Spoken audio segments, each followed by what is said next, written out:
Bonjour à tous. Allez, aujourd'hui on est, comme vous pouvez le voir, dans une casse auto. Voilà, casse auto. Alors j'ai été contacté par le propriétaire parce que au moment d'ouvrir un capot, il a eu la douloureuse surprise, on va dire, de se faire piquer 5 fois par du frelon asiatique. Frelon asiatique qui s'est mis, je ne sais pas si vous allez voir le va-et-vient, sous le capot de cette voiture. Vous voyez, là on les voit. Voilà. On voit les allées et venues. Donc bien sûr, hein, c'est pour ça que là je me suis équipé avec la grosse combi, parce que là on joue pas. J'ai pas pu voir la taille du nid, mais apparemment il est pas mal. Et en plus le problème c'est que le monsieur, en ouvrant le capot, ben, il a déchiré le nid. Donc là ils sont un petit peu affolés, ils sont excités. Donc ben, écoutez, je vais essayer de positionner la caméra du mieux que je peux pour essayer de filmer correctement. Et je reviens vers vous. Allez, à de suite. Allez, donc c'est parti. On va lever le capot. On va voir ensemble ce qu'il y a là-dessous. Voilà. Voilà, vous voyez, c'est la guerre. Hein. Grosse attaque, très grosse attaque. Donc le nid est très gros. Voilà, ça commence. Donc les frelons envoient du venin. Il faut savoir que les frelons, ils ont la capacité d'envoyer du venin à travers les combis quand ils voient qu'ils n'arrivent pas à vous avoir. Voilà. Voilà, moi je risque rien, hein. Toute logique. Hein. Donc le monsieur m'a dit, bon, le nid il doit faire à peu près la taille d'un ballon de foot. Bon, le nid, je vous le filmerai tout à l'heure, il est bien plus imposant que ça. Il doit faire 2 gros ballons de basket. Voilà. Donc là on va voir ensemble, mais là c'est quand même un très gros nid. Ça fait un moment qu'il est celui-là. Allez, je vais essayer de vous le faire au mieux possible. Voilà, j'en ai plein la GoPro. Là c'est la guerre. Hein.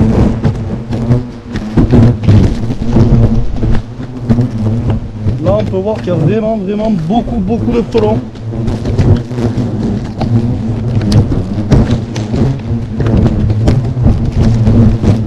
Je vais essayer de vous lever le capot encore. Vous voyez, voilà, le nid il est là. Hein.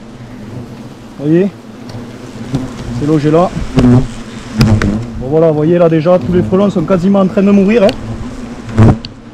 On a quand même une très grosse attaque. Vous voyez comment il est constitué le nid, bon là on le voit bien, mais du coup en déchirant le nid,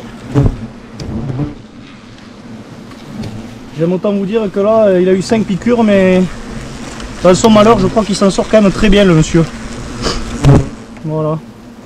Bon, je vais finir le traitement et on va laisser se poser tout ça, ils iront se contaminer gentiment et le nid sera traité. Alors voilà, bah, écoutez, je suis toujours dans la casse. Vous voyez, j'ai traité juste en face là, dans le C15 en face, et à 15-20 mètres, allez, grand maximum. Et je me suis aperçu, on n'avait pas vu, qu'il y a une nid de frelons européenne dans la malle. Vous voyez, dans la malle de cette voiture là. Donc ben forcément, hein, alors l'européen on pourrait le laisser, mais là on va le traiter. Parce que c'est des voitures qui sont vouées à être bougées. Et même si l'européen il a complètement sa place dans l'écosystème, faut faire attention, si on l'embête, ben, ça reste un frelon hein, qui peut être vraiment très agressif. Donc voilà, donc là on va le traiter. Allez. Donc là je vous ai calé la caméra dans la malle.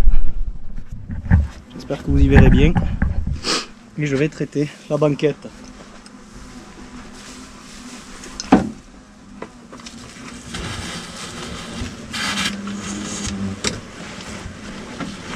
Voilà. Donc là c'est pareil, hein, on reste quand même en combi lourde. Parce que vous voyez tout ce qui sort là. Mais il faut aussi voir tout ce qui est autour. Voilà.